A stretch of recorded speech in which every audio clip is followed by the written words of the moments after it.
कैला रंगदारी रे घर चढ़ के मारब बरियारी रे छूटा जी तो कैला रंगदारी रे घर चढ़ के मारब बरियारी रे तोरा बाप के न तोरा दादा के चिन्हब बेटा सब गोली मारब ताएगो गिनब तोरा बाप के न तोरा दादा के चिन्हब बेटा सब गोली मारब ताएगो गिनब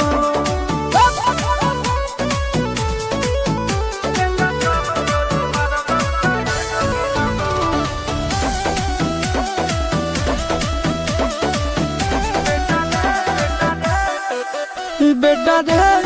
काटा से ठोक देबौ चिमनी के भाठा में झोंक देबौ देखबौ कवन बाप बचैतौ तोरा प्रशासन के गाड़ी भी रोक देबौ बेटा जी सुनो बेटा रे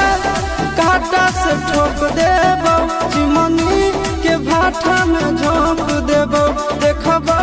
कवन बाप बचैतौ तोरा प्रशासन के गाड़ी भी रोक देबौ तोरा जैसन के हम खड़े खड़े गिनबौ बेटा सब गोली मारबौ ताएगो गिनबौ तोरा बाप के न तोरा दादा के चिन्हबौ बेटा सब गोली मारबौ ताएगो गिनबौ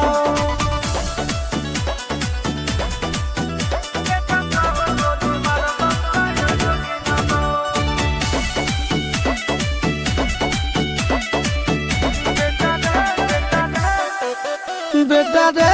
दौड़ा के बाजार में मारबौ गोली तोर कपार में रंगदारी जे करभी बिहार में गड़ देबौ गंगा जी किनार में इतना मार पड़तो न बेटा बेटा रे दौड़ा के बाजार में मारबौ गोली तोर कपार में रंगदारी जे करभी बिहार में गड़ देबौ गंगा जी किनार में कहो चिंटू आशीष के कारण सुनबौ बेटा सब गोली मारबौ ताएगो गिनबौ तोरा बाप के न तोरा दादा के चिन्हबौ बेटा सब गोली मारबौ ताएगो गिनबौ मारत मारत पिछुआरा लाल कर दे बेटा ध्यान से बाप इधर है।